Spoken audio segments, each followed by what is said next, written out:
Yesterday, a huge day in America. We were all on the edge of our seats all day long to see what skill players would be traded in the NFL trade deadline. We had a few lower level wide receivers sent away. Jonathan Mingo goes to Dallas. Mike Williams goes to Pittsburgh. Nothing too major. We're going to talk about all of that, the fantasy implications from all of that, also how you can win your Week 10 matchup right now.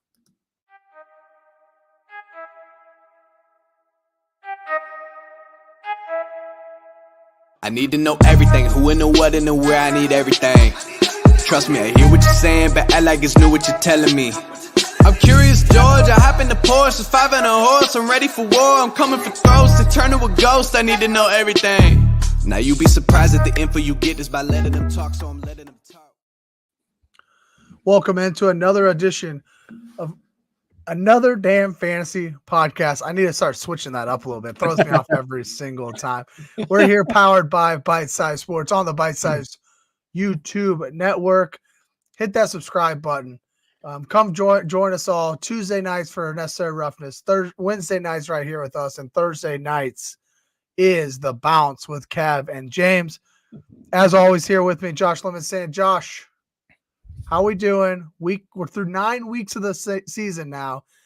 Your Vikings got another win, but how you feeling? I feel great. My Vikes are 6-2. Couple AFC South matchups coming up over the next couple of weeks, so I think we have a good shot to go 8-2.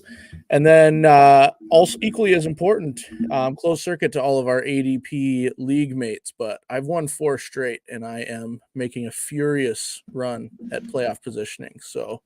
Shoot, I didn't even check. Did I win? Watch out. I was 1-4. I am now 5-4 and right in the thick of it. So I am no longer it's not over yet, but I'm making it interesting, and I think I have a shot. So I gotta win against my cousin who was in the first place. So now I guess I'm still in third. He's still got me. I don't know how he's got me in the tiebreaker when I beat him head to head, but whatever. You're in 7th, so you're right. Oh, you're in there's a lot of you 5-4, so you're right there. I'm right in the thick of it now. Yep. I was kind of a non-factor, but now 4 straight wins after last week. So making a run here. Feel good. Lee's already in the chat here. He got his 7th loss of the year in ADP. So tough scenes for Lee this year in the ADP league. He did have Jackson Smith and Jigba, though, who went off. That was a crazy game. He almost had a 40 burger. Man, I think the best week we've seen from a wide receiver so far this year, if memory serves me well. Yep. Well, Josh, let's just jump right into it. If you're with us here tonight, as always, we are so thankful and appreciate that. Hit that like button. Jump in the chat. Lee's already in the chat. We will get to your start-sit question here momentarily. You know that, as always. But if you've got questions, you've got answer, or you want answers, you've got comments, throw them right there in the chat. Josh, let's get right into it here with our quick reactions to Week 9. I'll let you kick us off. Yeah, I guess this may not be Week 9 specific, but I remember one of our first episodes, I mentioned like the obvious disparity between quarterbacks with rushing upside versus all other quarterbacks. And obviously that advantage is still a huge advantage. But as I'm looking at the Week 9 performances, like QB 14 and QB 15 and 16 were all basically right around 18 points. Like that's a good floor for a quarterback. And I know, again, you want to chase that, Jalen Hurts had 30 and Burrow had over 29. Like you want to chase those guys for sure. That said, it's nice to know that there are streaming options out there. And so if you have injuries, if you have a weird buy placement, if you have a matchup you don't like, I guess my reaction right now is as we get into the part of the season where you're trying to vie for playoff positioning, you can find some stability at the quarterback position, at least so it seems. Like even Justin Herbert is a perfect example. He was QB 11. He had 19.5 fantasy points. He's been kind of coming on as of late, and I've always thought he's a great quarterback, but he hasn't been necessarily a great fantasy quarterback for the first part of this year or into last year, really. But he's starting to put up like respectable numbers, and I think that I just feel like the quarterback position feels deep right now. It's still top heavy. Don't get me wrong. It's still top heavy with your elite guys, but there's a lot of production to be had. And if you're in a one quarterback league, chances are you have access to at least somebody who can give you a shot every week because of the nature of not carrying too many quarterbacks. So that's kind of where my head was at when we were reflecting back onto week 9. Yeah, a guy like Geno Smith, QB3 last week. I mean, he's certainly was on waiver wires. Daniel Jones was QB5 last week. You can pick your spots, and some of it is dart throws, right? Daniel Jones that's a pretty gutsy call if you're going to go after that. But to your point, whether it's a week-to-week floor from some of these guys or you're just trying to find the right streaming option week to week, still plenty of options out there. My quick reaction is on a similar note as we're kind of coming down the stretch, but it's with the wide receivers. We're starting to see a lot of these wide receiver 2s and 3s on NFL teams. They've now opened up and they're becoming wide receiver 1s on these offenses across the league, and they're becoming viable for your fantasy teams. We saw Jackson Smith and Jigba go off, as we kind of mentioned in the open this past week. Could be a one-hit wonder because DK Metcalf might be back, but also is he overtaking Tyler Lockett there in Seattle? Other guys that weren't drafted as wide receiver 1s, you've got Cedric Tillman now coming up for the Browns. Demarcus Robinson had another great game. Darnell Mooney might be the wide receiver 1 in Atlanta at this point. Ladd McConkey, Brian Thomas Jr. These are all guys that you can now find in the top 15 over the past 3 weeks that we might have hoped some of these guys would have been there, but we just didn't expect it. With all the wide receiver injuries, with some of these guys really taking advantage of the new opportunities, it's just a good reminder. It's a long season. Even if you started off slow, like just keep grinding, man. Just keep going. Try to find the next trade or the next pickup that you can find, because there are guys out there who are continuing to contribute week in and week out. We just have to be willing to go after them and stop chasing the big name all the time. Right. We'll talk about a couple big names throughout the show today, but you don't have to chase the big name all the time. Nothing wrong with a guy named Ladd McConkey in your starting lineup. Yeah, for sure. And speaking of consistency's sake, I mean, Darnell Mooney's done it all year. He's got upside every week plus a solid floor, and he wasn't even the first guy drafted from the Atlanta roster. So, totally. Ray McLeod is an option there. Like if you really, Trent says in the chat, tough wide receiver market with all the injuries, and it's something we've been trying to navigate all season long. Yep. Injury after injury. We got CeeDee Lamb now on the injury report. Dak's going to be gone. Like it just continues to happen week in and week out. You got to be able to just understand that some of these guys might not look pretty, but if the opportunity opens up and the volume's going to be there, take a chance if you need to. Take a chance. All right, let's get into our biggest win of the week. I gotta go with my guy, Chiefs fandom, obviously here. DeAndre Hopkins. A week ago, I told you all to start him in his first game as a Chief. Doesn't go as well. Maybe I should have started or waited a week, right, and done it this week. But huge game on Monday Night Football. Huge win for me as I started him across multiple leagues. I started him in my biggest league, my highest dollar league. Actually, Trent is in that same league. Him and I and Matt are all kind of going for the best team, I think, right now. I get DeAndre Hopkins now in that league. He's becoming a fantasy relevant again after being with Tennessee for all those weeks this year. Ends up as a top 5 wide receiver this week. Gets the 2 touchdowns. Gets the remember the Titans dance. Got to shout that out. I thought it was pretty sweet. Good for him to kind of just show a little bit of love to Tennessee, which he's been very open about, absolutely loving Nashville, loving Tennessee and that organization. So just kind of cool. And cool to them for finding a championship style team for him to go to and not just dumping him off to the Jags or somebody. Yeah, for sure. I think DeAndre Hopkins has a bright future ahead of him with in Kansas City for your Chiefs. And yeah, 8 catches, 80, almost 90 yards, and a couple touchdowns. Like I think he caught 8 of 9 targets. Like he was lights out on Monday night. So and Xavier, really quick, Xavier Worthy somehow steps out of bounds like with both feet, not even close to being actual catch. When he's wide open, nobody's within 10 yards of him. I think that changed the entire complexity of the game for the Chiefs, because it seemed like Mahomes was very happy to get, Xavier Worthy on end around, Xavier Worthy deep, take a deep shot. I don't know if that just like kind of pissed Mahomes off, because like, why can't you just stay in bounds? Like, what are you doing backing up like that? But they just kind of completely forgot about him. And I don't remember which one I went to last week when you asked me the question, D-Hop or Xavier.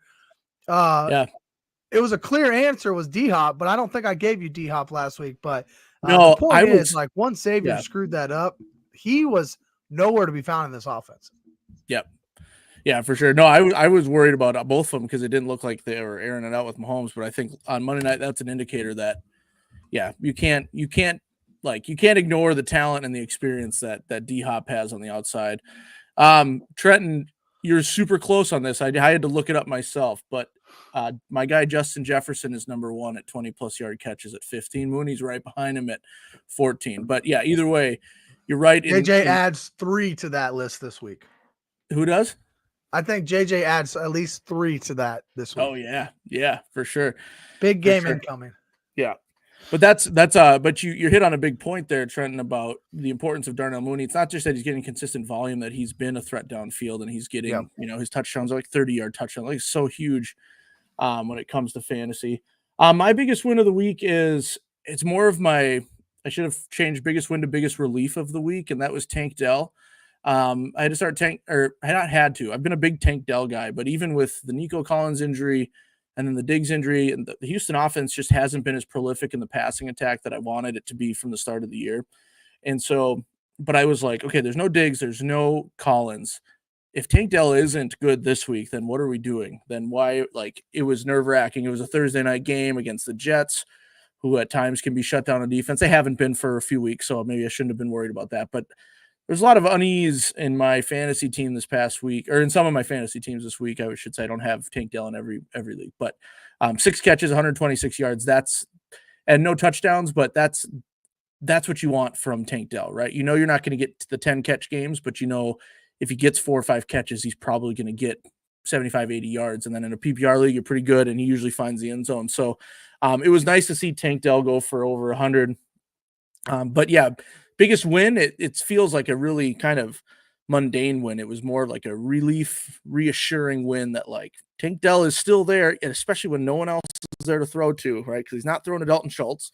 Collins was out, Diggs was out, and I know Joe Mixon's been running so well, and they've been in a lot of low-scoring close games. But it was good to see Dell get his. So that was my biggest win of the week. Still trusting Tank. I'm not feeling perfectly good about him going into the fantasy playoffs, but but we know what he's capable of, and I feel like as long as the offense can get clicking a little bit, he's going to be a part of that. So I'm wondering if getting Nico back this week and kind of getting back to who they were last year. Now you don't have Stephon Diggs in there anymore. Right. Like, could this become? I mean, Joe Mixon is running the ball so well, but could this actually truly become like even better for Tank Dell, because you got Nico that the defense is going to have to key on? You've got the run game going, and now you open up that play action pass to the deep balls with Tank Dell, which he was so good at last year. Yeah. It could be an opportunity here for Tank Dell. Even maybe like a buy low, if you just go and be like, hey, Nico Collins is coming back. Might as well get rid of Tank. I'll take him off your hands. Yeah. Potentially, right? And then maybe he starts to flourish a little bit here down the stretch, because it looks more like it did last year. Not sure if it will happen, but having Nico back will help, I think. Yep. Yeah, for sure. I think they had a nice dynamic, and that could, while he'll take some targets, he would definitely open up open up Tank's part of the field for sure. Lee says Nico's not going to play this week. I don't know. I think I've been watching the Coach Speak stuff. Coach Speak Index on X is phenomenal. If you don't follow him, you really should. I actually have my notifications on for Coach Speak Index because he just is so good at just pulling clips. And anyways, it sounds like from Coach Speak Index, the Coach Speak is that Nico should be playing, maybe limited, but we also might not know until Sunday morning. So just something to monitor there. CBS is saying he's expected to return week 10, which will be this week, obviously, but he didn't practice today. So there's, it's still a little up in there for sure. All right. Biggest loss of the week. I will let you start us on the biggest loss of the week. Yeah, so I have to go with my guy, Brian Thomas, and I don't expect him to be a loss going forward. I'm still going to be starting Brian Thomas Jr., but he had been one of my earlier picks as like, this is a set and forget guy. He has clearly been the best wide receiver in Jacksonville. And so as long as their offense is doing something, he's going to get some targets, but he only had 2 catches, 22 yards. And thankfully he got a 2-point conversion to get him over that impressive 6 PPR point fantasy threshold.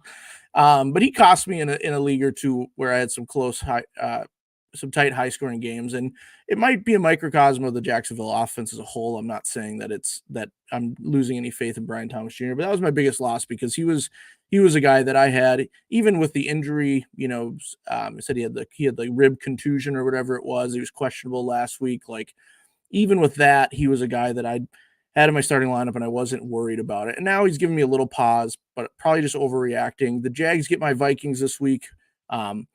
And Trevor Lawrence is a good enough quarterback where he'll be able to get plenty of yards, and there should be plenty to go around to Brian Thomas Jr. Our defense is great, but it's not shut down. It's not amazing all the time. So there's plenty of points to be had against the Vikes. So I'm still going to start Brian Thomas Jr., but he was my loss last week because he kind of cost me in a league or two just because of his floor was way lower than it should have ever been. Like, he should be at least at 10 PPR points every week. So.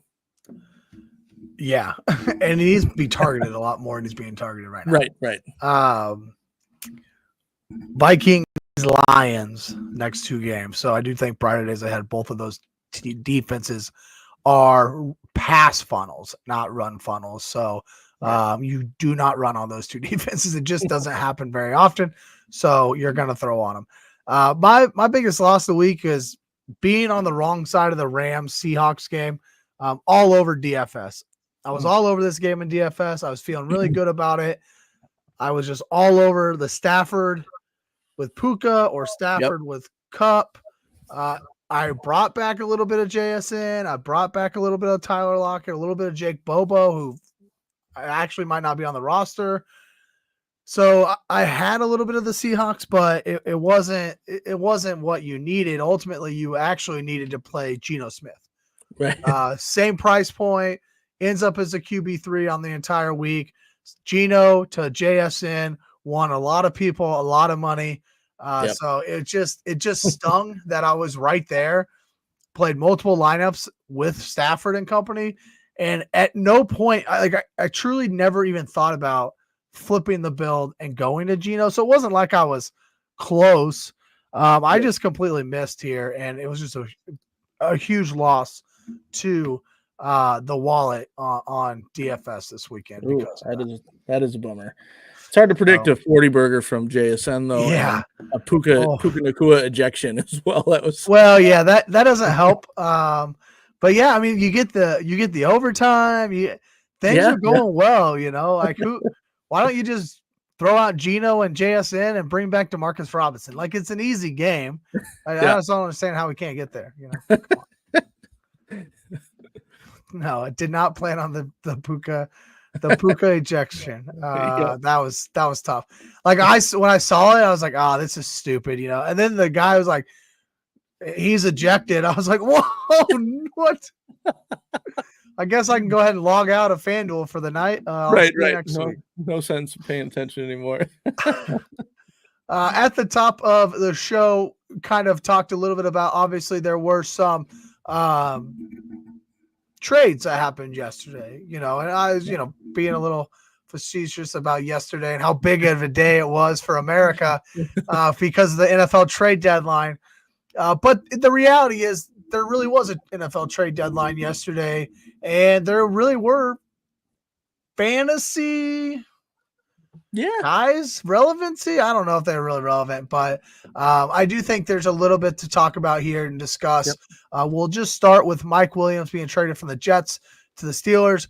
I was not surprised that the Mike Williams got traded from the Jets, and I was not surprised that the Steelers traded for a wide receiver. Both of those things have been talked about for weeks. So it just made sense that this was a marriage that happened here with Mike Williams to the Steelers. My question really is, do you think it has does it boost Mike Williams' fantasy value? Does it diminish George Pickens? Does it help Garrett Wilson and Devontae Adams? Like where do you fall in this trade? Yeah, it's hard because Mike Williams, we all know that when he's healthy and when he's getting targets, he can make some game-changing plays and he's a good receiver. But the injury history and just he hasn't been a huge factor at all recently anyway. Like, I think it's probably good for the Steelers. I think they needed another threat at receiver. I'm sure it hurts all the places I have George Pickens. I was very high on him this year, so I'm sure, before Mike Williams gets injured again, there's going to be a whole bunch of fantasy points he steals from George Pickens. But I think it's good for the Steelers. I don't think it hurts Pickens that bad. I'm just being kind of cynical in that regard. I think that, we've seen every team should have two capable wide receivers, and I think this is probably better for the Steelers offense as a whole. So I'm going to lean the direction of, I think it's actually good for everybody, ? But it's a little bit hard to tell. We'll have to see because they've been running the ball pretty well, and Najee Harris has looked pretty good. Jalen Warren's looked pretty good. So we'll see how much they aired out. But I think Mike Williams and Russ Wilson are a good pairing. I think their styles of play would match pretty well, and I think that bodes well for him. Better than it did in New York. And yeah, anytime you're going to get rid of one of those pass catchers, I think that helps the New York guys as well. So yeah, I don't think I'm going out and getting a guy like Mike Williams. I was just looking at some game log stuff. Dude, the Steelers are just disgusting. Calvin Austin, 3 catches, 54 yards, but he got the touchdown. Yep. Van Jefferson, 4 catches, 62 yards last week. George Pickens, 4 catches, 74. Like, they're literally the only thing they have is a 20-yard pass play, right? But then you have Najee Harris, 14 rushes, 100 yards, 21 rushes, 100 yards, 19 rushes, 100 yards. Jalen Warren's getting touches they don't care about the wide receivers. No, they really don't. Truly, and then you got your 3 tight ends caught a pass, 1 pass. Like, that's what it is, right? So it's weird. I do think that it's probably Van Jefferson in Pittsburgh who's going to lose snaps, not this week, but in the future. Sure. I think he's the one that plays on the outside opposite George Pickens, and Calvin Austin will probably still kind of run the inside slot stuff. Yep. Again, that's like getting super hand in the dirt. I don't think there's a lot of fantasy relevancy in Pittsburgh outside of George Pickens with any of these guys. And then for me in New York, I mean, he's getting like 1 target a game. So I don't really think it's going to do anything different for the New York Jets. Garrett Wilson is the guy in New York. Right. And I was, obviously hoping that maybe there was an outside shot he got traded just for him, like just so he could on like a good offense. Doesn't happen. So he is still there in New York. Yeah. The last Mike Williams, 4 catches over the last 5 games. So it's just not like he was nothing there in New York. So the other trade that went down here, let's go wide receiver first. And that's Jonathan Mingo. Big name if you're a dynasty player a couple years back, going to Carolina, getting all hyped up about Jonathan Mingo, doesn't do well. Now Bryce Young's there, so maybe Jonathan Mingo is going to do good again. And now he gets traded for a 6th-round pick. I like it just pretty much for nothing to the Dallas Cowboys, who we don't even know who's starting in Dallas right now. Cooper Rush or my main man, Trey Lance. That name's coming up again, which gets me excited. But I don't know. I don't think this – I mean, I think Carolina sucks too much to have any issues there. And I don't really think this does anything for Mingo. Yeah, I think fantasy relevance, it's pretty minimal right now because, I mean, the Cowboys obviously need a wide receiver too. They need somebody outside of CeeDee Lamb. So if they think they can find something there, more power to them. But that's more of a, can we make our football team better? And definitely not a fantasy impact guy for Mingo to Dallas. And you said it about Carolina. I mean, if their offense was more productive, then I would have loved it for like Xavier Legette, who's made some plays, and even Adam Thielen, who's coming back now. Jalen Coker, who's had some moments coming up, but these are all just moments until the offense can prove that they can do it consistently. And so they have the Germany morning game this week against the Giants. I don't expect a big output. Oh God. But at 8:30 in the morning our time. But I want to say that this helps Xavier Legette, but then again, Jonathan Mingo hadn't done much either. And so I just their offense needs to be better overall first. And if that happens, then maybe in the long run, this is good for Xavier Legette, because they put a lot of draft capital in him, and Jonathan Mingo was a holdover from the previous coaching staff. So it makes sense for them to move on from him. It makes sense for the Cowboys. Fantasy relevance, though, nothing yet in my eyes. Yeah. Real quick, Raylan, we will get to your question and Lee's question about starts and sits here momentarily. So stick with us as we get through these last piece of news. My last thing about this Carolina and Jonathan Mingo thing, I think that Jonathan Mingo could be back on the dynasty relevant conversation going into next year. I don't think we're going to see anything from him this year. I don't know how long Dak's going to be out. Did he hit the IR? He's expected to hit. He's expected to be out for at least 4 weeks. He hasn't. I don't think he's officially on the IR, but basically, yeah. Either way, right? He's going to be out past Thanksgiving. Yeah. So I don't think Mingo does anything for us this year. We do mostly always talk about in-season fantasy football stuff, but dynasty-wise could be an option, and maybe he's on a waiver wire in dynasty, or maybe you can get in for like a third-round pick or something. Right. And then same thing with Legette, and maybe even Coker, but definitely Legette. Yeah. Right. Carolina's going to suck all year.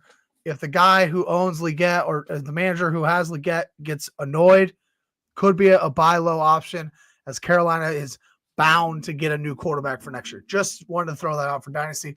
Yep. Last trade here, Khalil Herbert traded to the Cincinnati Bengals. Yep. I think this says a lot about Zach Moss's injury. Mm-hmm. That's kind of the way I'm reading this. I'm not really worried about him cutting into Chase Brown stuff, and I don't think it does anything for the running backs in Chicago because he was barely active each week. So, do you think this gives is Khalil Herbert on your radar at all now?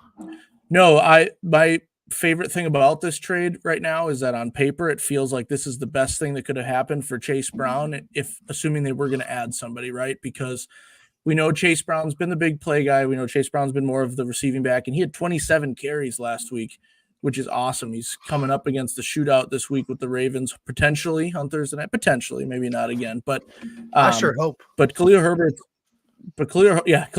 is the run between the tackles guy who was barely getting reps from Travis Homer in Chicago, right? So yeah.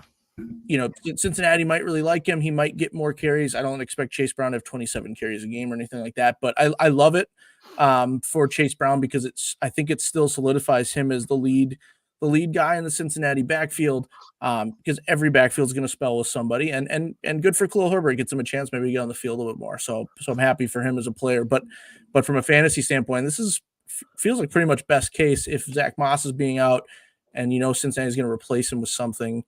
This feels good. If you're a Chase, ADP Chase in that league, I have Chase Brown, who's helped my 4-game win streak because he's had some really big games. So I need him to keep producing higher than his draft capital. And I don't think this prevents him from doing that. So I think it's a good trade for fantasy, not for Khalil Herbert. I'm not really running to pick him up anytime soon. But I just don't think it hurts Chase Brown really.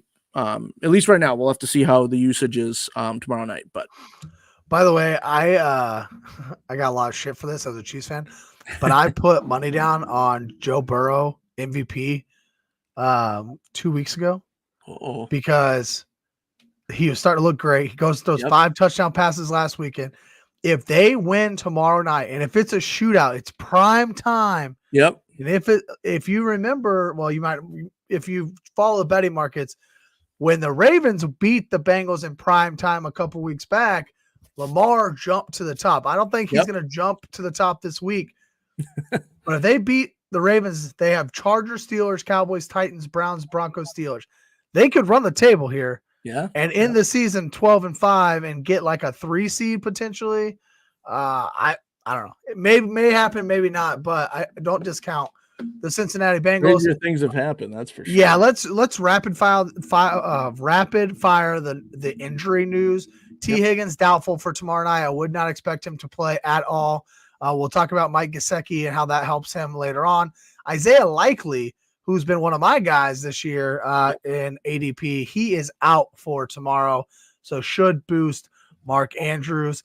I wanted to mention this real fast. Keaton Mitchell is questionable tomorrow. He's been on the IR all year long.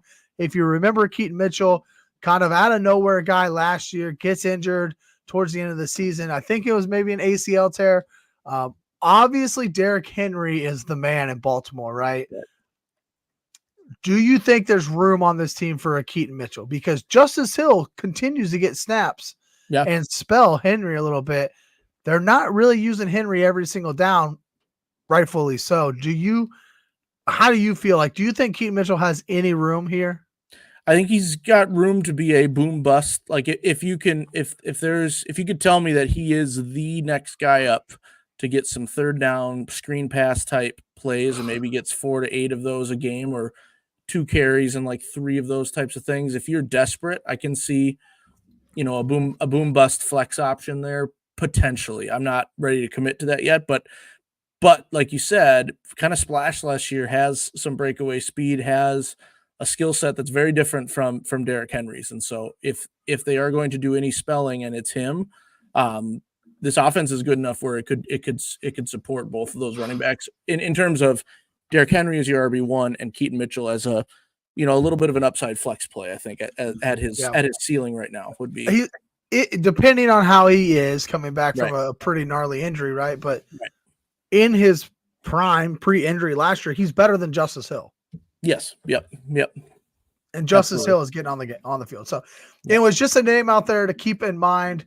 Coming back, maybe if you think that he could return to glory a little bit, maybe you stash him before tomorrow night's game, and just kind of wait a week or two and see if anything comes about it. If nothing comes about it, just drop him and move on. Yep. Jonathan Brooks activated to the active roster. He is questionable for this week. Yep. Josh, I'll ask you, but I am not start. If he's active, I feel great about it. I do have him in one league. I would not start him this week if he is active. Would you put him in your lineup, or are you going to wait a week? I'm for sure waiting a week. I think we have one more week of Chuba Hubbard getting the bulk of the carries, and then I would hope that Carolina gets him in for some carries and puts him on a little bit of a pitch count, so that we can see that he's healthy and so he can get a little bit of game reps or a few game reps. But yeah, I'm not starting him this week. I'm waiting and see it. But if I've been holding him, I'm starting to get excited. This might be absolutely the time. Yeah, there was some talk that maybe he wasn't going to play at all this year. So because there's a dead season for him. Trent with the hot stat for Keaton Mitchell, 8.4 yards per carry last year before he got hurt. I mean, he was great. He looked great. He came out of nowhere, but he was great. Yep. Christian McCaffrey also questionable this week. The 49ers coming off of a bye. I do expect him to be out there. Look, in season-long leagues, you're starting Christian McCaffrey if he's active. There's just, you're doing it, right? I would avoid him in like DFS and those kind of things just because he could be on a little bit of a pitch count. But for season-long leagues, you're starting Christian McCaffrey if he's active. I don't think there's much argument there. Yep. And I've seen some things, and this is more of just putting this out there. I'm not making a suggestion here, but if Christian McCaffrey's back but not in his full capacity, Jordan Mason's injured, but if he plays, you could do worse if you're desperate at as a low end flex, or maybe even Isaac Guerrero, who's had some moments. Isaac Guerrero might still be available in your league if it's a redraft league, like we good last discussed mainly here. And he's looked good, and so. If there's any rumblings of a pitch count for McCaffrey or like let's make sure he doesn't get hurt. And it's still the 49ers running back. So whoever gets carries is going to be successful. So Mason or Garendo, if Mason's out, kind of a dark horse sleeper flexy guy. Again, I'm not excited about it. I'm not trying to make that happen, but if a bye week's hitting you hard or injuries and you're desperate, and you find that situation, there's a possibility there. I don't know but again, just take that with a grain of salt. Also, if you have Christian McCaffrey, now might be the time to go ahead and try to trade for Jordan Mason. Rest of the season, if you can make that happen, just so you have that insurance the rest of the season. Right. AJ Brown has been at practice this week. He did miss the second half of last week's game. He's got a knee issue. Patrick Mahomes with the ankle. All of Chiefs Kingdom collectively gasping last week or on Monday night. Says that there's no limitations for Mahomes this week, and he should be good to go. Dak Prescott, we talked about, probably going to hit the IR. And CeeDee Lamb dealing with a shoulder injury, but looks like he's going to try to play through it. So a lot of injuries out there. Wanted to kind of quickly blitz through that. Get to a couple of these start sits in the chat. If you're here with us, we appreciate you hanging out. If you have start sit questions, throw them in. We will answer them periodically throughout the show. But before we get to patience or panic or patience, let's get to Lee says, who do I start, Caleb, Goff, or Murray? So we'll start with that. Caleb, Goff, or Kyler Murray this week. I didn't even look. Are any of these guys in our starts and sits? Yes. I did not have them. There's one of them. Yeah. So I guess I guess you would assume. Would you start him over those other two? Definitely Kyler against the Jets. Who's Detroit playing? Detroit has why am I blanking on it? Detroit has the Texans, and I think that Sunday Night Football. Yeah, the Texans have a good enough defense to get after it. And you said it earlier, Detroit's just been running over everybody. Goff had that weird stat line a few weeks ago with less than 100 yards and 3 touchdowns. I don't see a big ceiling with Goff. Whereas Caleb Williams, to me, against the Patriots this week, I know he hasn't been great lately, and I know the Bears offense hasn't been great lately in terms of fantasy production, but I just feel like it's part of the rookie ups and downs of a player like Caleb Williams, and this feels like an up week for me after a couple down weeks. So I might chase some upside there with Williams against the Pats, because I don't know if I like Goff and the Texans, and I don't know if I like Murray against the Jets. I mean, you could argue the Jets secondary banged up, and with Kyler Murray's ability to run the football, Murray's probably your safer pick there, Lee. But I don't know. I feel like we might be in for a decently big game from Caleb Williams, and so I might, depending on where my record's at. Like if I need to get a win, I might go Caleb for the upside. But if my roster is really set and I just need some stability, maybe I go Kyler Murray. Yeah, that's a good point there. I would probably lean Kyler, but that is me being a Kyler stans, and also he sucked last week, so it's got to be better this week, right? Two of these guys, AJ Brown, Khalil Shakir, Amari Cooper, Darnell Mooney. This one is, I would say, not like a super easy decision by any means, but depending on practice reports for the rest of the week, if AJ Brown's in, I'm starting AJ Brown every single time, no matter what. And I like Darnell Mooney against the Saints here. They just lost Lattimore. I'll talk about Darnell Mooney a little bit more later, but I would go AJ Brown and Darnell Mooney in that one. Yep, that's actually my pick as well. You could argue Shakir from a consistency standpoint, but again, you drafted AJ Brown as a round one player because of his upside, because of his volume, and Darnell Mooney we talked about earlier with Trenton's stats on the 20+ yard receptions. Mooney is not just a PPR guy this year; he's also getting long passes, he's getting touchdowns, and so I like Mooney and AJ Brown, but I also really like Shakir. So speaking of Royland's question, speaking of Shakir, Royland says Shakir or Quentin Johnson. Yeah. So would you take Shakir over him? This I would, yes, because the Chargers are playing the Titans, who can be a little bit can be stout on defense at times. And you mentioned Ladd McConkey earlier. I feel like he's kind of the go-to there. Quentin Johnson had a nice touchdown last week. He was wide open though, and that was a big part of his fantasy play. Yep. And I just got done saying Shakir's floor is pretty consistent. So I think if you want to guarantee at least 10 fantasy points, I feel a lot better about Khalil Shakir. You could argue there's an upside play, but I don't know. Chargers Titans doesn't feel like a where there's gonna be a ton of offensive output, and so Quentin Johnson a little bit too unreliable still for me. I would go Khalil Shakir. The Bills have the Colts, and so I don't see there being any issues of Josh Allen getting Shakir his 8 catches or 6 to 8 catches for 70 yards. If he gets in the end zone, then you're feeling good. So. Yep, I am good there. Titans, I do think you can, they have lost some guys in the secondary, so I don't hate thinking that way. Yeah. But Amari Cooper has been hurt. He's not really, he got the touchdown the first game, but I don't think he's really gotten a lot of reps with Josh Allen. So I think that kind of keeps Shakir at a high floor there. So I'm good there. Yep. All right, panic or patience here. Let me scroll to the right spot. At quarterback, Tua Tagovailoa. He's been back now 2 games, Josh. We really haven't seen this offense explosion. Devon Achane has a phenomenal game last week. But Tua, quarterback 22, quarterback 19 in this first 2 weeks back. You kind of understand you might have a little bit of that coming back, but this offense was humming. In week 1, has a hard game in week 2 against the Bills. Then he gets injured. I don't know where are you at? Are we going to panic or be patient here?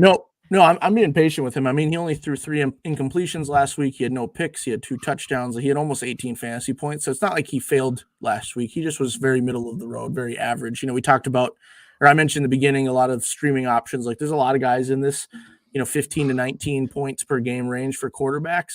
So he's nothing special. And I'm not saying I'm going to force him into my lineup if I have a guy that I've been starting that's been playing better, obviously, or if I have one of the top guys.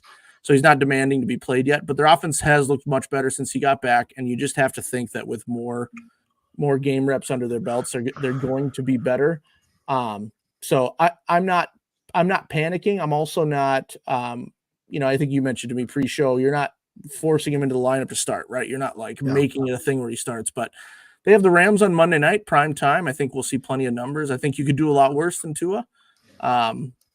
But so I'm being patient, I guess. I'll just answer your question instead of rambling for 10 hours. I'll also be patient. I added a stat in here. He was quarterback 19 this week. He had 1.5 less fantasy points than quarterback 13 had. Yeah. I think you had mentioned it earlier too, just talking about quarterbacks in general. Quarterback 13 and quarterback 19, 1.5 points difference. So he doesn't lose your week. After Tua, it dropped by 4 points. So he was the last guy of this tier. So he doesn't really lose your point, lose your week. If you look at it just by rankings, you're like, wow, quarterback 19. But I wanted to bring that up because I do think a lot of people will look at that oh, well, he's quarterback 19 last week. I can't start him this week. Dude, Geno Smith just went off against his Rams secondary. Right. So, I'm also being patient. After the Rams, he then has Vegas and the Patriots. So just teams that you can continue to throw all over. Not worried there. Yep. At running back, Nick Chubb. Okay, so another guy coming off injury. We've gotten 3 games out of Nick Chubb from his injury. They're headed into the bye week this week, but he hasn't cracked the top 24 in a week since he's been back. He's really inefficient. He has 113 yards on 42 carries. That is 113 yards is something you want to see on 15 carries in a game, right? Yeah. So 42 carries. He's only got 113 yards. I'm not a Nick Chubb guy. I don't have Nick Chubb really anywhere, I don't think. But if I had Nick Chubb, I would be panicking here on Nick Chubb. I'll leave a slight, just a really small, dim light on during the bye week here. Just maybe thinking they'll change the game plan up a little bit coming out of the bye next week. Yeah. But after the Saints next week, they play Pittsburgh twice, the Broncos, and the Chiefs. 4 games in a row that you do not really want to run the ball much. So for me, if I have Nick Chubb and somebody thinks, oh, it's Nick Chubb, he's going to be great because his name is great, I'll move him. I'll move on from him and kind of wipe my hands of Chubb the rest of the year. Where are you at, panic or patience? Yep, I almost have the same exact thing you said. And actually, it's fun. It's interesting you mentioned trading him for the name recognition.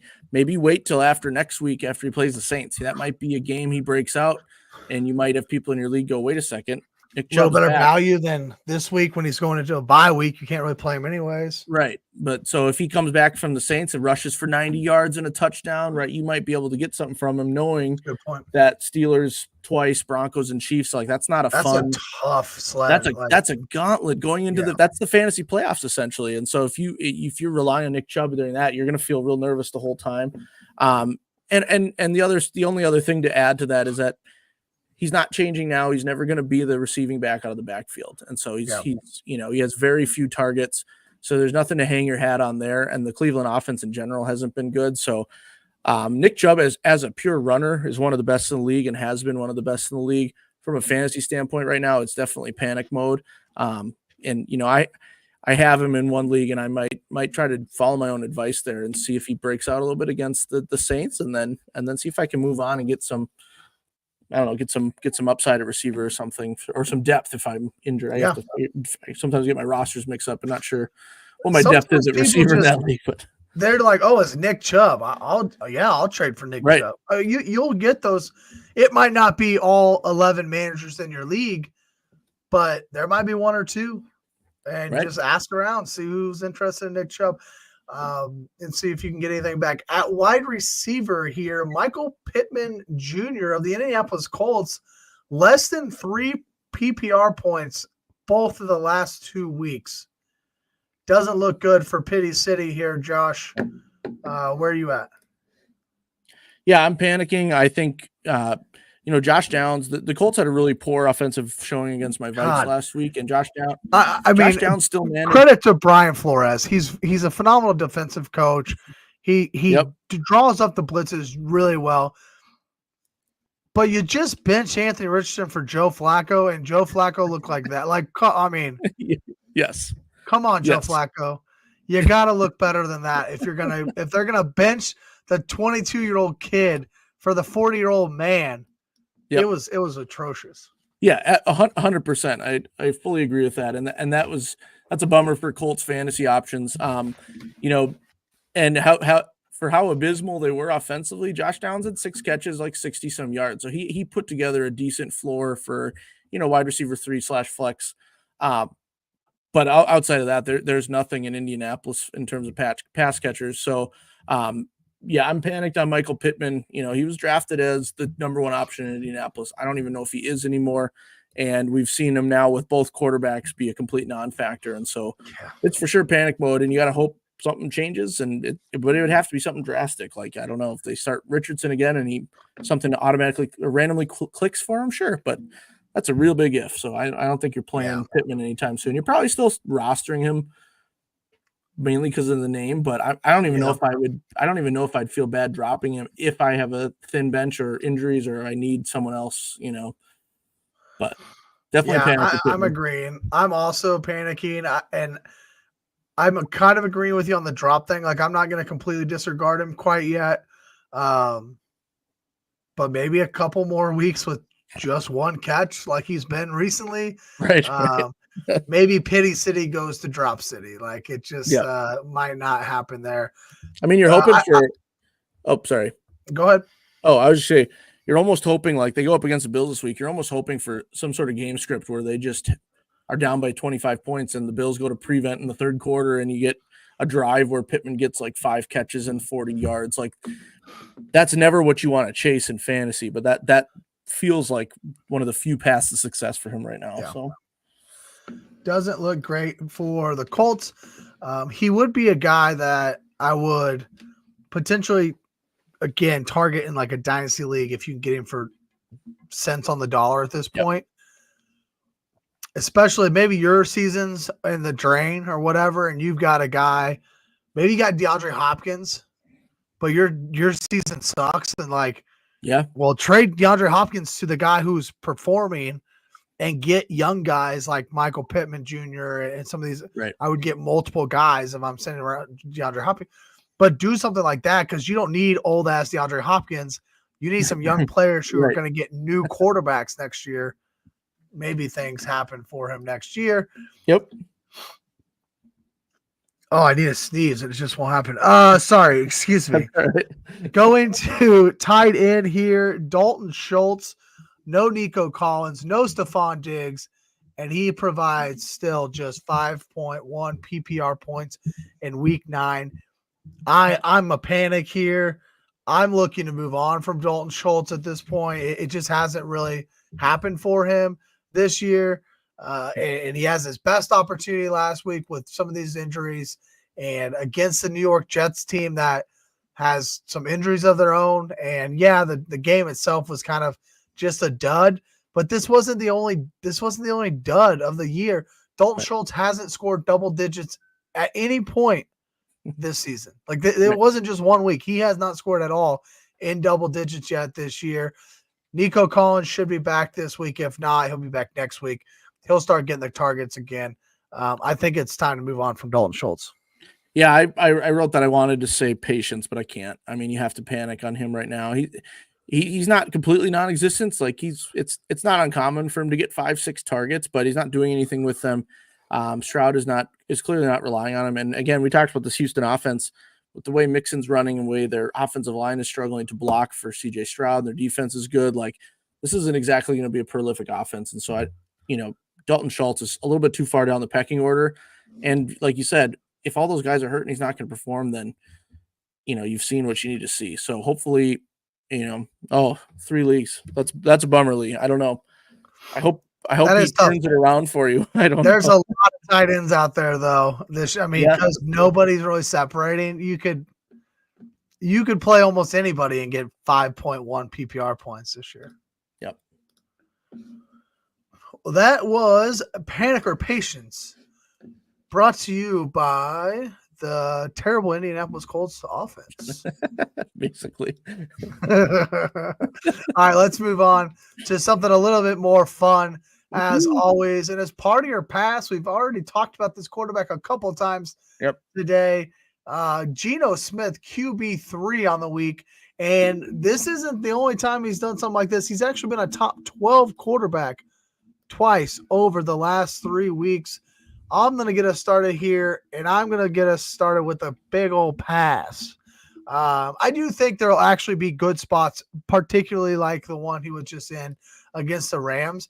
And I think this offense, they're going to throw the ball, especially if they're behind. The pass rate over expectation does increase quite a bit for Seattle and this new coaching staff. Once they're behind, it's not the old school, I'm going to run the ball no matter what. You're going to get DK Metcalf back. So I do think there are going to be opportunities for Geno, but he's going into the bye this week. He comes out with the 49ers. Not like super excited about that kind of a matchup. So I'm just not going to chase this right now. Yep. Yeah. I think it's fair. I kind of lean pass for those reasons as well. Also touching on some of the things you mentioned with, there will be some good spots. Weeks 12 and 14, he's got the Cardinals. And so for a streaming option, don't forget about Geno, right? I don't trade for him right now necessarily unless you get him real cheap, and don't like force start him necessarily because he's not going to be particularly amazing. But those 2 matchups against the Cardinals right in the thick of the playoff hunt for fantasy he could do pretty well. Because he'll always be throwing, because he made that inexcusable pass that cost the Rams pick 6 last week. He had no business making that throw. And that was such a huge swing for a game that went into overtime. So he's always going to be throwing because they're not going to blow anybody out. Or it feels like they won't, because they'll always make enough mistakes to keep the other team in it. So, but he slings it. So from a pure fantasy standpoint, if you need him for those Arizona matchups, you could do a lot worse. But otherwise, yeah, I'm passing for the most part. I'm not going out of my way to get Geno.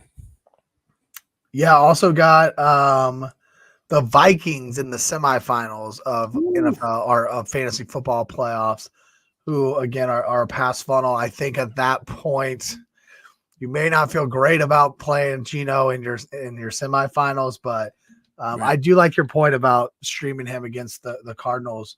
Yep, in those 2 matchups there. I like that a lot. At running back, we are going to talk about Chase Brown. Yes. We talked about him earlier, but RB5 this week, faces the Baltimore Ravens tomorrow night. Nice.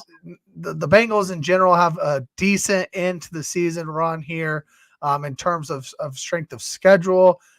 How are we feeling about Chase Brown? Are we going to party or are we going to pass? I'm in full on party mode. I don't think I'm quite in party mode like I am for Tyrone Tracy, but definitely in party mode for Chase Brown. You know, the Ravens are good against the pass, or sorry, good against the run, not against the pass, but he's the receiving back. I think he'll get plenty of targets to be relevant. He's not going to get the 27 carries, but the big thing is we talked about earlier with the Khalil Herbert trade. Khalil Herbert's your between the tackles guy, and so the roles are pretty carved out. And for the guy that's been there longer, you have to think they're going to get Chase Brown more touches. He's definitely a big play threat player as well.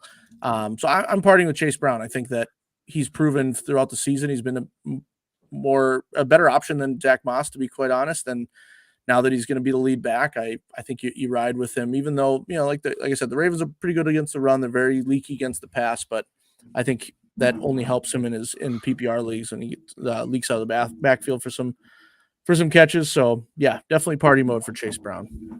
I completely missed this. I was just looking on Twitter to try to figure out the Zach Moss stuff. He's expected to miss the rest of the regular season. Zach Moss is? Yeah, with a neck injury. Well, that for sure explains why they traded for Herbert then, for sure. Yeah, according to Mike Garofalo. Okay, that's on Network. I think I said his name wrong, but I mean, that's a reliable source, that's for sure. Yeah. So did not realize that. I was literally just looking it up so I could tell you like when Zach Moss was expected to be back right. to see if this party was going to last. But it sounds like the party is going to last at the end of the season is where I'm standing here. So absolutely, Chase Brown should have already been picked up. This is a win for a 0 RB drafters. Chase Brown was like the exact type of 0 RB guy that we wanted. Early in the offseason, he's getting way down in 14, round 16. He started to creep up towards the beginning of the season to like round 9 or 10. But this is a quintessential like the 0 RB type of guy. So that's a win for us 0 RB guys. But hopefully Zach Moss is okay. A neck injury, so you never want to hear about a neck injury. That's pretty bad. But I'm not worried about Herbert, and so I am officially on the party bus for Chase Brown. Nice. And really, this Bengals offense, man. I know we're going to talk about another one here in a second, but I just think they're kind of starting to click, and this defense is not really great. I was just going to say the Bengals defense has been terrible, aside from some splashy plays on the defensive line. So they're not going to be in a position where they can just run the clock. Hendrickson is great. Right. I mean, yeah, he's phenomenal, but yeah, weird start to the season. They've been a lot better recently. Be interested to see how tomorrow night goes. I know it's Thursday night and it's a divisional game, but I'm really expecting some fireworks in that game. Oh yeah. At wide receiver, Demarcus Robinson of the LA Rams, 17.5 and 27.5 PPR points. Both of the last 2 weeks. He had both Cooper Kupp and Puka Nacua both the last 2 weeks. Obviously, Puka gets ejected in the second quarter of last week's game. Yep. I'm still going to pass here, though. I think like Puka was a little bit limited in last week's game. Then he gets ejected this week's game. So I do think there's still a little bit of relevancy there. Like if Puka and Cooper Kupp are fully healthy, I don't think Demarcus Robinson is going to be that into the game. Yeah. But also, I heard a stat that Demarcus Robinson has like something in history of like the most touchdowns per target. And because of literally like he doesn't get thrown the ball unless it's in the end zone. I didn't do my research on the stat, but I heard it and I was like, that's kind of interesting. And also feels right because he doesn't get a lot of targets, but he's been scoring a lot of touchdowns over the last 2 weeks. So I am going to pass. I don't mind if I have a roster spot, just add him and stashing him because Cooper Kupp and Puka Nacua have both battled those injuries this year. So if one of them are out or anything, I do think he becomes a flex-worthy option. But other than that, if those two guys are on the field, I'm passing on Robinson. Yeah, for sure. You said it. If you have the roster space, he's definitely worthy of a stash. You can definitely justify stashing him. He definitely has a rapport with Stafford. But I'm passing for sure. He's got 4 touchdowns in his past 2 games. He got 2 in each of those games. It's really inflated those fantasy numbers for him. And unless you think there's some sort of truth, like what you're saying, the touchdowns per target or whatever, that is an interesting stat. If you feel like he's such a target that he's in the red zone that the Rams look for him and set up plays for him, then if you're going touchdown chasing, but even that's risky, right? You're banking on their offense to be constantly in that position. They got the Dolphins this week, Monday Night Football. They could have plenty of options there, or plenty of opportunities there as well. But I'm passing. I don't want to rely on touchdowns. I want guys that I know are going to get multiple targets, downfield targets, so I can survive if they don't get into the end zone. So, quick side note: how about these island games we have this week? This is like one of the best weeks for these because it's not the freaking Jets, so that helps because they've been on freaking prime time every week. You got the Bengals, Ravens tomorrow night with a 53.5 point total. Oh yeah. You got the Lions, Texans with nearly a 50 point total. The Dolphins, Rams with a 50 point total. Like, should be kind of a great weekend for primetime football. Oh yeah, for sure. Should be fun and a lot of fantasy implications. So. Yeah. All right, sorry. What's that? Bengals Ravens is at over under 53. Man, that would be if they get the over there, that'll be a fun fantasy game. I think that I'm like start everybody in that game. That basically, literally start them all. Last time these two teams played, it was 41-38. The Ravens won. So, both of these defenses give it up through the air. Both of these offenses are humming. Start them all. And one of them is Mike Gesicki, our last guy here on Party or Pass. Yep. I'll let you get started here with Big Mike. Are you going to party? Yes, I'm going to party. T. Higgins is doubtful. You already mentioned it. It's a Thursday night game. We don't have to play is he practicing or whatever. I think you can feel good about throwing Gesicki into your tight end slot for Thursday night. And again, the Ravens haven't been bad against tight ends specifically, but we're talking shootout. We're hoping shootout. And if that's the case, Gesicki is going to get his to some extent. And we're going to have to watch that really terrible version of the gritty. But that'll be good for fantasy owners because that's why my tagline was what it was tonight. My son and I were watching YouTube highlights of from last week, and he whipped out the gritty. And even my son, who's 7, was like, that's like the worst gritty I've ever seen. But yeah, I think from a gritty is sticky. Yep. And we have Eric All is out as well. So there's not any competition from a tight end target wise, I feel like. So I'm rolling with Mike Gesicki. He looks like a giant receiver out there too. So if you ever watched him play, there's no reason not to throw him the ball. So I think they're developing something there with him. And I feel like his floor is going to be what you want in a tight end, where he's going to get 12 PPR points. And then if he gets in the end zone, then you're golden. So yeah, I'm going to talk more about Mike Gesicki and starts and sits of the week, but I am also partying with him. Speaking of that, let's jump into starts and sits of the week. Let's get this one off first. Lee has another one. AJ Brown, Puka Nacua, Zay Flowers, or Shakir. It feels like everybody in our chat has Shakir on their fantasy football team. So that's a lot of fun. Man, this one's a little tougher here. I would be interested to know, are you starting 3 wide receiver or 3 running backs? Is there like a flex option here? He said his next comment says that he's got Tyrone Tracy as his flex. So oh God, against the Panthers. But see, I don't know. Wow. I think I take AJ Brown, Puka Nacua, Zay Flowers in that order is probably where I'm at.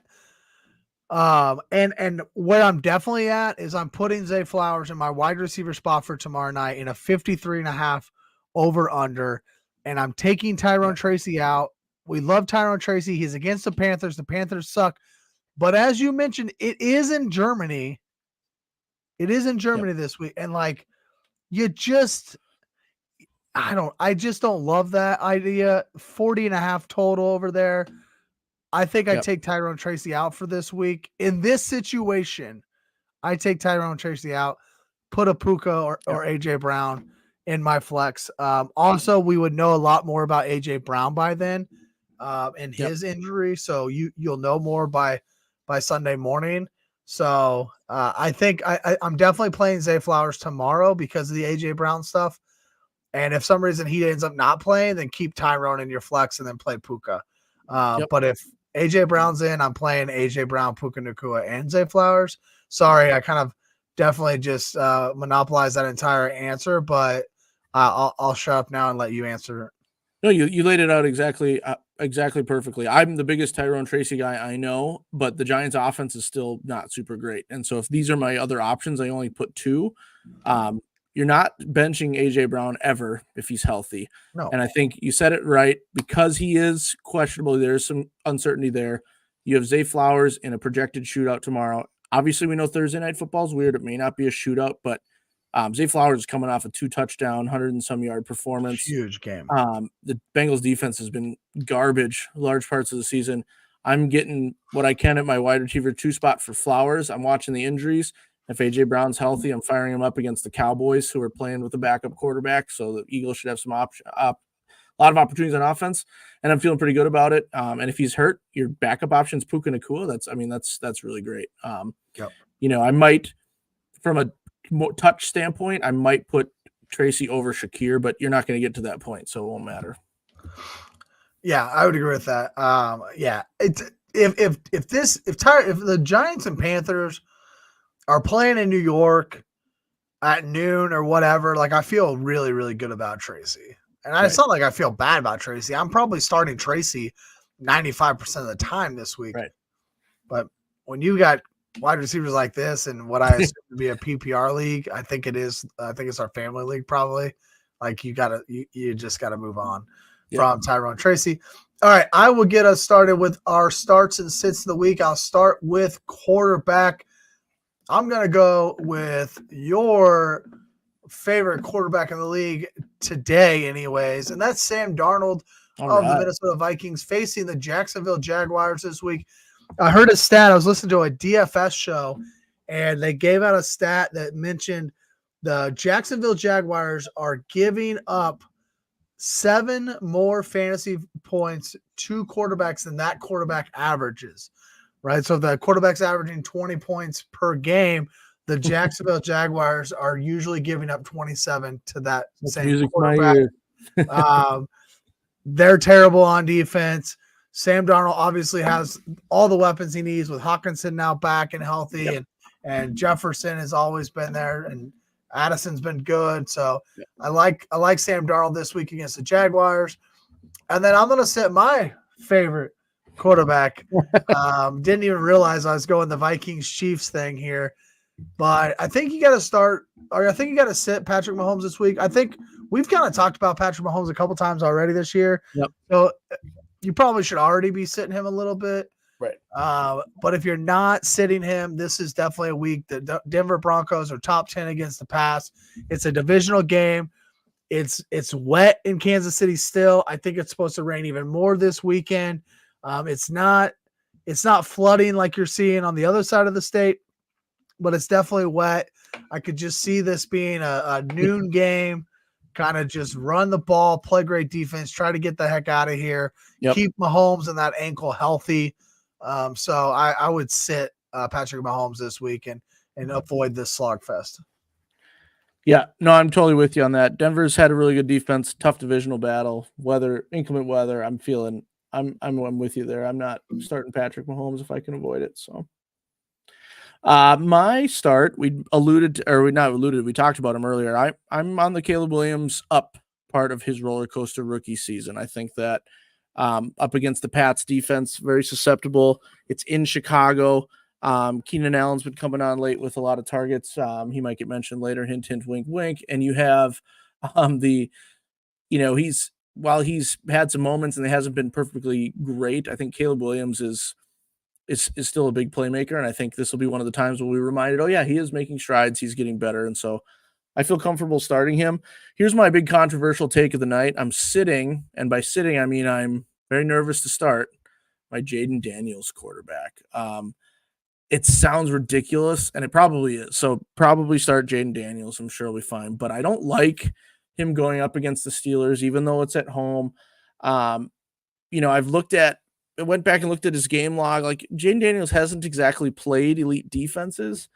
The Bears were probably one of the best defenses he's faced, and he did get over 20 points, but you have to remember 6 points of that was on that Hail Mary at the end of the game. So if you want to chase that, that's fine. But, you're probably starting him anyway because he's got the rushing upside. He's probably going to rush for 30 or 40 yards, find a way to do that, and that really helps raise the floor a little bit. But Steelers really get after the quarterback. I think they can cause problems for rookie quarterback. And, you talked about Najee Harris and Jalen Warren earlier. This feels like a game where the Steelers could really control things, stay on the field a little bit longer, and really kind of cut into the opportunities for Jaden Daniels. So this will be a really big test. I'm saying sit on quotations because I know that if you've moved on from all your other quarterback options, I'm not saying drop him or stream somebody random over him. I don't feel great about Jaden Daniels, but this will be the test for him, right? If he comes out of this if he gets 20 plus fantasy points in this game, he's here to stay, and I will never question him again. But for this week in particular, I think this might be come back a little bit to earth. I'm not saying the Commanders get blown out. I'm just saying, I don't know if we're expecting 25 fantasy points from Jaden Daniels. He might be closer to the 15, 16, 17 range where, there's a ton of streamers as well. So I like your comp to the Bears when they play the Bears. Because you're right. You take that the last drive, the last couple plays, and the Hail Mary away from him. It looks significantly different, right? For now sure. you have a 12-point week, a 14-point week. And so I think that's just a good comp because I think the Bears and Steelers kind of play similarly defensively, have great defenses. Since you brought up the Commanders and we're about to go to running backs, Lee here with would you start Tyrone Tracy over Brian Robinson Jr.? I'm yes. Like I said, I don't hate Tyrone Tracy this week. It was just a different situation. But if I'm just going apples to apples, Brian Robinson Jr. off of the injury against the Steelers, no thank you. Definitely. He was my start of the week last week and then ended up playing. But and then Austin Eckler has a great game. So I think I was directionally right last week. And this week I would say Tyrone Tracy over Robinson Jr. Do you have anything? 100%. All right, let's go to running backs then. And I'll let you start us off with the first of the two Bengals that we'll talk about, that we have talked about, we'll continue to talk about all night long. I'll make it quick because my start of the week is Chase Brown. He's already been a party guy. And it feels like we get as we go through all the way down, we're like, last week it was like Tyrone Tracy, every single segment Tyrone Tracy came up. This week it's Chase Brown and Mike Gesicki. Yep. So I went back and looked. The only other thing I'll add to the discussion for Chase Brown is in the last shootout game against the Ravens with a healthy Zach Moss, Chase Brown had 12 carries and 3 catches on 3 targets. So he still had 15 touches, and you have to think that what he's done since then has catapulted him into a much higher percentage of snaps, especially with even Herbert coming in. He's new to the system. You have to think that the share or the workload split will be a little bit lopsided in Chase Brown's favor with Zach Moss out. So I think those 15 touches, I think we're hoping, at least I'm projecting and thinking about at least 20 touches from Chase Brown in combination of catches and carries. So I feel good about Chase Brown, like we've already mentioned. So I don't need to, belabor that point anymore. I'm sitting Ramondre Stevenson, who's been my guy all year. We were talking about him from the first episode of ADP about my thing was he gets volume. He gets all the carries in New England. He also gets targets out of the backfield. And with Drake May, their offense is not as inept, and yet he's been very touchdown dependent. Last week 10 carries, 16 yards. The week before that 20 carries, 48 yards. Like they're just not running the ball well enough even for the volume he gets. So if he doesn't get in the end zone, Ramondre's pretty risky. So I'm definitely, and I have a team where I'm doing this. I think it might even be our ADP league. I'm knocking him out of RB2 category and putting him in my flex. And then I'm looking at my flex and probably playing someone else with more upside over him. Especially and this is a context thing too. I'm a team that's trying to get into the playoff hunt. And so I may need more than Ramondre Stevenson's probably 9 or 10 points this week. Normally I like having a good floor, but he just has been really inefficient. If he doesn't get in the end zone, I think he's really going to hurt your squad this week. So I'm sitting with Ramondre. Tough last week. I ended up playing Lad McConkey in my flex over Ramondre, and Ramondre had a great game. I'm like, of course, this is the week. Real quick on your Chase Brown stuff, 80% of snaps last week. Expect that again, and 32 touches. So 2,720 on the ground, 5 catches, and a tutty through the air. So this is his backfield. 80% of snaps is freaking phenomenal, and I don't expect that to change this week anyways, on a short week and getting the 10-day break afterwards. Before I get my running back starts and sits, Mr. Magic asks us to rank these 3 full PPR rest of season. DeAndre Hopkins, Mike Evans, who should be coming off the injury. Are the Bucks? The Bucks are playing this week. This isn't. Is it? So their bye is week 11. So they play this week against the Niners, and then they have a bye, and then Mike Evans is expected he back. He should be back week 12 then, all right? Yep. Okay. So DeAndre Hopkins, Mike Evans in week 12, or Marvin Harrison Jr. I'll let you start the rankings. Yeah, I mean, we talked about how great D-Hop was with Mahomes, and then now we're talking about how the weather game with Denver might slow that down a little bit. It's hard to give D-Hop the nod, and yet when you have that experience and you have the best quarterback in the league, it's hard to go against it. I will go. Geez, this is tougher than I wanted it to be. Because I don't know if I could put D-Hop up there right now. You know what I'm saying? Like you only see 1 week of it, really. Right, exactly. And it'd be different if the Chiefs offense had been like this all season, but we know that they've been just winning games to win games. Like they don't care about they don't care about how they're who's getting their stats and things like that. See, Mike Evans is averaging about 14 PPR points a game. And I'm trying to see where Marvin Harrison is. He's just over 10. I'm going to go Evans 1, proving it a little bit longer. And then I'll go D-Hop, Marvin Harrison. So I have a pretty easy tiebreaker for me because I think that, and it's not my Chiefs fandom. I think all 3 of them are very viable rest of season. Yeah. But one of them, you don't have to deal with a bye week the rest of the season. So if I am strictly just ranking them on most points rest of season, I'm going to take DeAndre Hopkins because the Chiefs have already passed their bye week. You don't get Mike Evans this week or next week. You don't get Marvin Harrison Jr. next week. Marvin Harrison Jr. has had a couple good quarters, hasn't really put it together at all. So I would put DeAndre Hopkins first. I would then put Mike Evans down because I'm not you're really getting one extra game for Marv over Evans, and I think Evans is much more consistent. There won't be Chris Godwin. Baker's definitely going to sling it no matter what happens in Tampa Bay. They're always going to sling it. They could be out of the playoff hunt, but I don't think they will be because they're in the NFC South. So I think Mike Evans is going to be rocking and rolling if he comes back healthy. And then Marvin Harrison Jr. It's hard because you draft him in the second round. You feel like you have to start him every week, but he's so inconsistent right now. So that's how I would break the tie between Hopkins and Evans is strictly the fact that I'm going to get 2 more games out of Hopkins. Yep. Right now, that's my expectation, right? So that's where I'm going there. He said he has D-Hop and Marv and want to trade Marv and a bench player for Mike Evans. I would do that. Yeah. I actually would do that. Yep. And if you could do it, if you do it this week, that's fine. But if you could actually pull that off after this week, so you get Marv's points and then make the trade when they're both going into the bye week, I think you'd really like that. So that's pretty smart. I don't mind that at all. Nope. I love trading two guys to get one guy who I think is better for my starting lineup. Yep.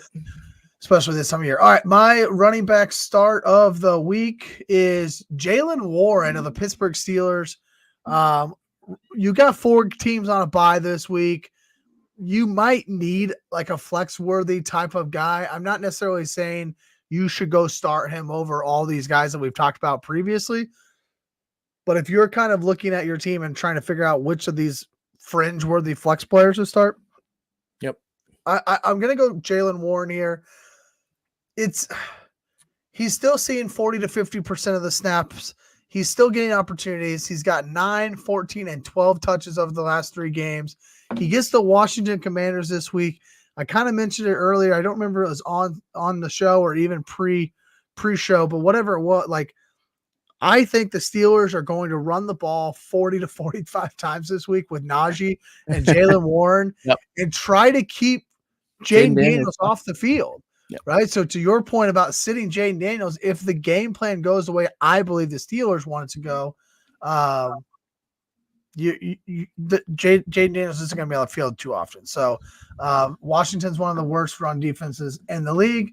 And so I just would be happy to go ahead and start Jaylen Warren if I needed to. My sit of the week, I would just go with the Tampa Bay Buccaneers running backs. You have Rashad White. You feel like you might still need to start him. Bucky Irving's had a couple good games, but he's got a toe issue right now going against this San Francisco team. Yep. I think that the Tampa Bay just needs to throw the ball against this team. I'm not really excited about the Tampa Bay running backs this week at all. Yep. Yeah, I think that makes sense. I'm a big Bucky Irving guy, but Rashad White's still getting the clear lead touch amount. And against the Niners, you can't expect a ton of output from either of them. So I think it's a good sit. Yep.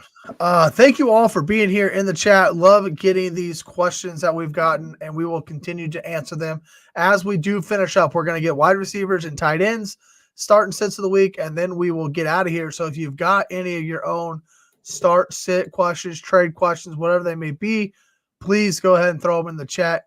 Hit that like button, subscribe to the Bite Size Sports channel, if you will. Lee said that we went ahead and put his team together for the week, so that's nice. All right. Not a bad starting lineup there. Nope. And Freezy Fancy has a question for us here. PPR, it's a 10-man. Should he trade Amon-Ra, James Conner, and Jaden Reed for Saquon and Tyreek? Yes. He's also got – yeah, I was like – I'm still like reading it. I'm like, wait, Saquon? Wait. Yep. You're the Saquon Barkley, the reverse leap hurdle. Oh, that play, that should have been our only podcast or our only discussion tonight was that just backwards hurdle. That was wild. I saw a video today on Twitter of like the view of the sideline. Yeah. And like the caption was like, dude, when you have like all these the most talented athletes in the world reacting like this, like you've done something freaking crazy, man. So anyways, absolutely, if you can get Saquon and Tyreek, hell, I would throw in another guy on your side to make that happen. He said he has Jamar, Terry, and Mooney. I'm completely fine with that. Tyreek has better days ahead as well. And you're getting the second best running back in the league right now, probably behind Derrick Henry, right? I mean, of course. Yeah. The advantage that Saquon's going to give you, plus the potential that Tyreek still has with Tua back, and the fact that, we're nitpicking. I mean, Amon-Ra, James Conner, Jaden Reed, all great fantasy players. Don't get me wrong. But, the way Detroit's running the ball, like you could talk yourself into a little bit of dip in production there. But the bottom line is St. Brown had a good game last week, but that was the first one in a couple weeks. He hasn't. Right. But the bottom line is Saquon's just the best player, the best advantage you get in this trade. So especially if you have Jamar Chase, Terry McLaurin, and Darnell Mooney, like you'll be fine. You'll be fine without Amon-Ra and Jaden Reed, I think. And to get that running back advantage with Saquon, I think you accept that trade or send it and hope for the best. So huge. Do you see J.K. Dobbins being a top 15 running back rest of season? I saw some injury stuff about Gus Edwards today going to be out for a while. The Los Angeles Chargers, I'll pull up their schedule for you really quick. They got Titans this week. Not a great run, not a great opportunity for a run. The Titans, you got to beat them through the air. You got to beat them. I mean, you just beat them by playing defense because they suck. But they do have a pretty stout run defense. Then you got the Bengals, Ravens, Falcons. You're not worried about any of those. Yeah. You do get the Chiefs and Broncos in there a little bit. I think J.K. Dobbins absolutely has an opportunity to be a top 15 rest of the season. They're going to continue to run the ball to try to set up that play action. They have thrown it a little bit more recently, but they're 5-3. They're second in the division. They want to be in the wild card. Running the ball continues to work for them. If he can stay healthy, which has been kind of my worry about J.K. Dobbins all year, because he is a little bit worn down, and they are running him a lot. So can he stay healthy? Can he stay fresh? But I think there's definitely an opportunity for J.K. Dobbins to be top 15. Yeah, I mean, all signs point to this being a for sure thing. I think, unless the injury gets in the way again, right? I mean, he's 13th right now in points per game for running backs in PPR leagues. He hasn't had less than 14 carries since week 1, and he's got at least 2 catches. So you're looking at 16 touches basically as a minimum, as a floor every game. For a Chargers team, like you said, that's 5-3. Herbert's picking it up. Their offense isn't completely inept, and the matchups against the Chiefs and the Broncos, hitting around fantasy playoff times could be rough for that. But barring injury, J.K. Dobbins for sure top 15 and maybe even top 10 discussion wouldn't be out of the question either. So yeah. Also, there's nobody behind him with Gus Edwards on the mend with this injury. Like, who knows if he's going to come back? But there's nobody behind him. Kamani Vidal is somebody I drafted a lot in best ball. Yeah, and I don't even know where he's at. Like, is he playing? Like, what's going on? He had that one nice screen pass touchdown. We're like, okay, get him the ball more, and then it feels like the Chargers had a guy a couple of years ago out of A&M. What was that kid's name? A running back out of A&M Texas A&M a couple years ago that they drafted, and I was like, oh, this is great. Get him late in Dynasty. Like, he's going to be the next guy after Austin Eckler, and he just never showed up. And now I feel like we're having deja vu. It was Isaiah Spiller, right? Was it Isaiah Spiller? Yeah. Yep. I remember that. Where is this guy? Come on now. Last one, real quick from Mr. Magic. Obviously, you guys have more. Please throw them in there. Would you trade Puka and J.K. Dobbins for A-Chain and Tank Dell? Yeah, if I'm getting A-Chain and Tank Dell, yes. Yeah, I think Devon A-Chain watching that game, Tua will throw to Devon A-Chain every single play if he can. Yeah. I was listening to a podcast a couple days ago, and A-Chan, if he was a receiver alone, if he was only graded, or what am I trying to say? If his stats were only for PPR, as a receiver, he'd be 16, 17 points a game. And then you factor in, he gets 10 to 12 carries as well. And so he's for sure the best in that situation for sure. I mean, you're bummed to lose Puka because Tank Dell hasn't lived up to what he was last year, but to get an A-Chan, you do have to overpay. And so even if it's Puka and Dobbins for A-Chan, you'd probably do that. And then Tank Dell is just a nice upside guy after. We just talked about, Dobbins being top 15 rest of the season. A-Chan should be top 3, top 5. You would, assuming things go as they're trending, right? Obviously. Yeah, I mean, he's probably going to be right behind Henry and Saquon. And Saquon, yep. Yep. All right, my start of the week for wide receiver is going to be Darnell Mooney. A couple years ago, I think it was the beginning of last season, I was on here with Dan, and I was just talking about Darnell to the Mooney. Like, I think it was last year, maybe the year before. I was so pumped for Darnell. It was when he went to Chicago. Yep. I'm like, this is going to be awesome. This guy, I love this guy. I think he's got great profile. Never actually showed out. But finally getting an opportunity in Atlanta, 2 straight top 10 weeks. Gets the Saints defense. They just traded away Marshawn Lattimore last week. This offense, it's not built around Darnell Mooney, but Darnell Mooney is definitely like the guy. He's averaging 8 targets a game since week 2. Nice. It's just it's a place. It's an opportunity here for Mooney to continue to be great.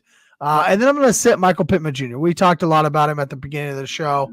I can't trust this offense right now. And until I see anything out of a quarterback in Indianapolis, I'm going to sit Michael Pittman Jr. That doesn't mean the same for Josh Downs, because as you alluded to, Josh Downs actually has had some great games, but not Michael Pittman Jr. Yep. No, I'm with you on those. Mooney's been great. And we talked about earlier with the 20+ yard receptions. Like he's not just getting little dump offs all the time, right? He's putting up a solid point, especially in a PPR league, 2 points every time he catches it basically. I like both those picks. I'm starting Keenan Allen this week. I already kind of mentioned that Caleb Williams is one of my QB starts.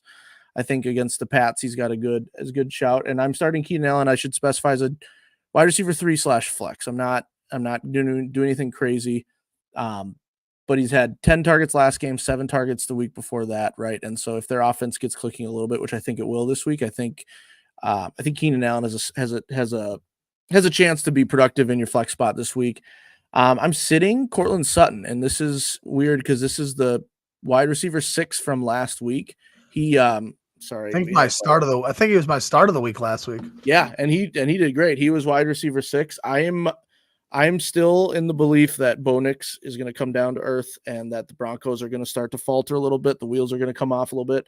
If you believe in the Broncos, you can disregard what I'm saying. But if you don't believe in the Broncos like me, and I don't really believe in Bo Nix, I think that against the Chiefs this week, you already mentioned the weather, the tough divisional matchup. I'm not seeing a lot of output through the air. I'm not starting Cortland Sutton.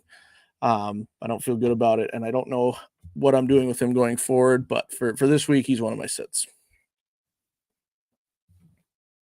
Well, I wholeheartedly agree that you should sit him this week. The Chiefs are phenomenal against number 1 wide receivers.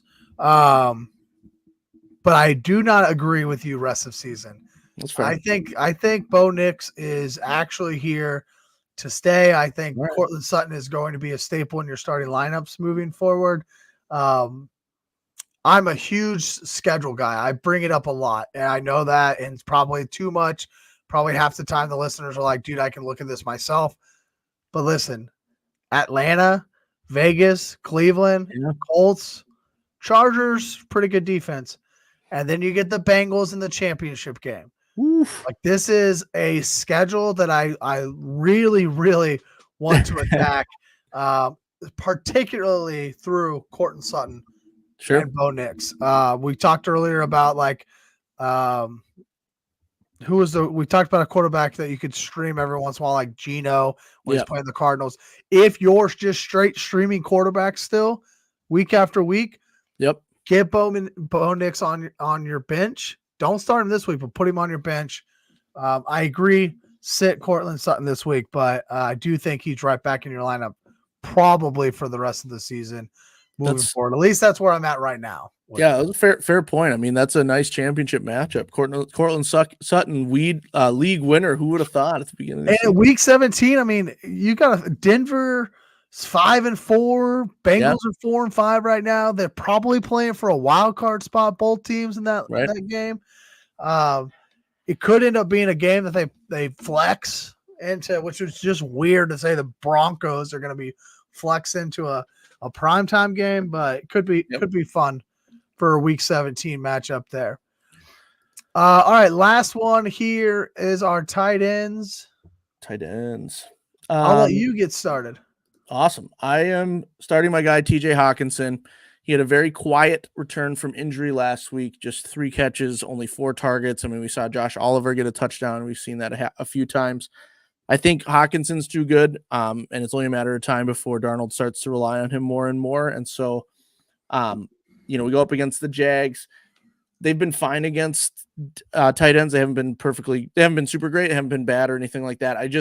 Hawkinson's too good to not be a part of this offense. And I think that now he's got a game under his belt. I think it's only going to go up from there. So might be a little hometown bias there, but I feel like Hawkinson's on the up and up at tight end. And then I'm sitting Jake Ferguson of the Cowboys. And it's kind of crazy because he's coming off a 7 catch. He had 10 targets in last week's performance. And that's really encouraging. But we already talked about Cowboys are going to be without Dak Prescott.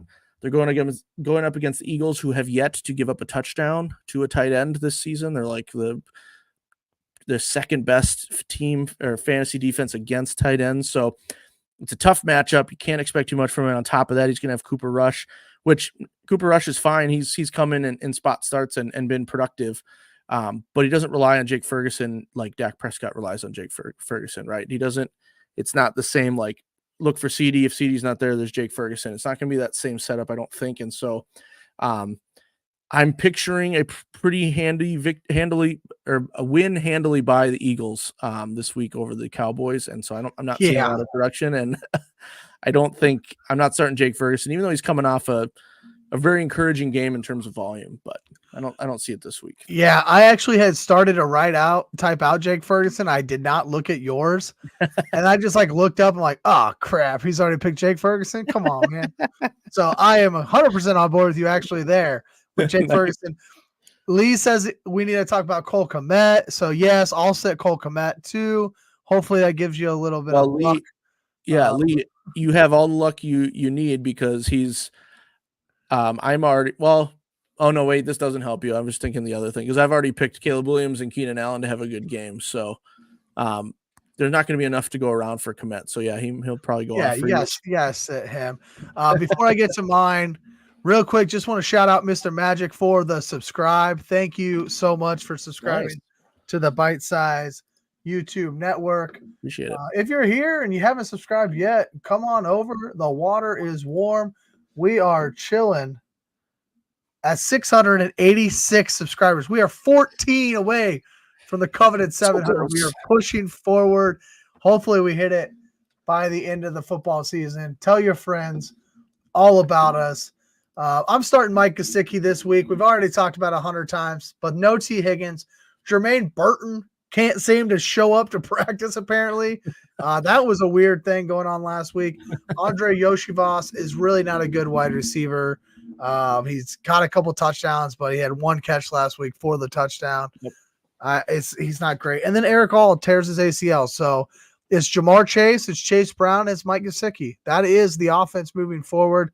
It's a must-win game for the Cincinnati Bengals. I think they throw the ball a ton tomorrow night. Oh, yeah. I love all of those guys, but start Mike Gesicki. And then I'm going to sit Sam Laporta. Yeah, the guy that you drafted in the 3rd round of the fantasy football draft this year. It feels like you have to keep starting because you drafted him so high, but he's barely a top 20 tight end right now season long.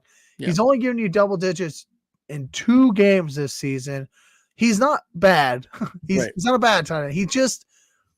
They're running the ball so well. Obviously, St. Brown is there. Jahmyr Gibbs out of the backfield when you're throwing it. So it's just they're dominating games and they're dominating these football teams, and they just don't need Sam Laporta like they leaned on him last year because they threw the ball so much last year. They're just not doing that this year. I would sit Sam Laporta this week if I had the opportunity to. You're not sitting him for Eric All or Drew Sample, but you could. I think he's definitely a guy you could sit. What you just said is it felt like it was directed directly at me. It said you drafted him in the 3rd round. That's literally where I drafted him in the ADP league, and I've started him every week except for his bye, and I'm starting him this week, and he's been extremely frustrating. Yep. And then you look up and you see the Lions score a touchdown, and you realize, oh, that's 89. That's Brock Wright. That's not Sam Laporta. And you're like, come on, of all the guys to vulture a touchdown, it should not be Brock Wright. But anyway, yes, I understand the frustration. I'm still Oh, wow. Well, hang on 1 second.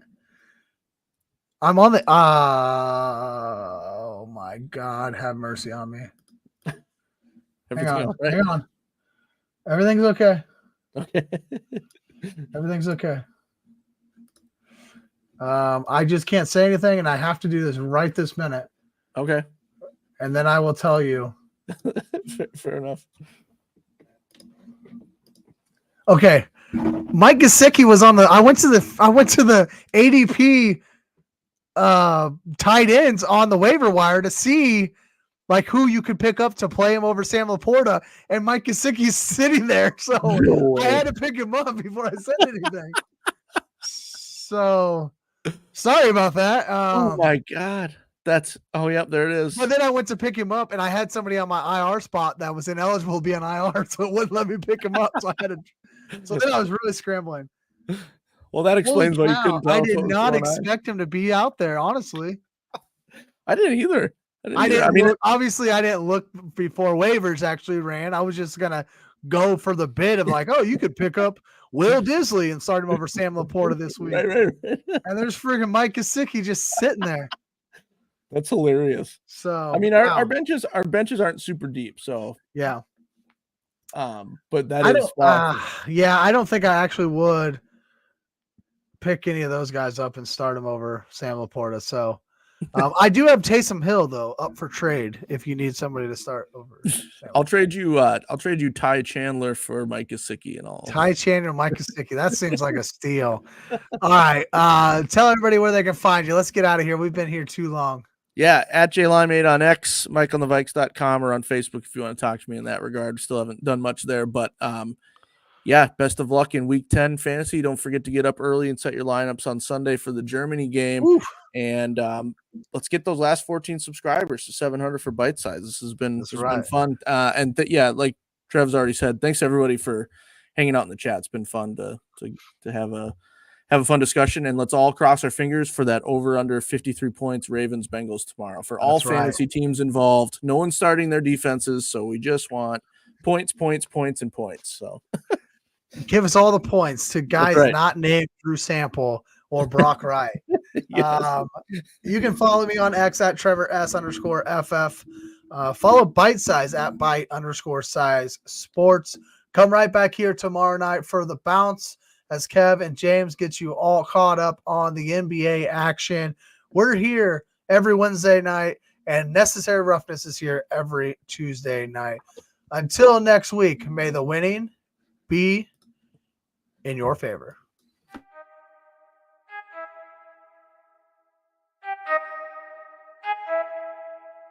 I need to know everything, who and the what and the where, I need everything. Trust me, I hear what you're saying, but act like it's new what you're telling me. I'm curious, George, I hop in the Porsche, 5 and a horse, I'm ready for war, I'm coming for throats, to turn to a ghost, I need to know everything.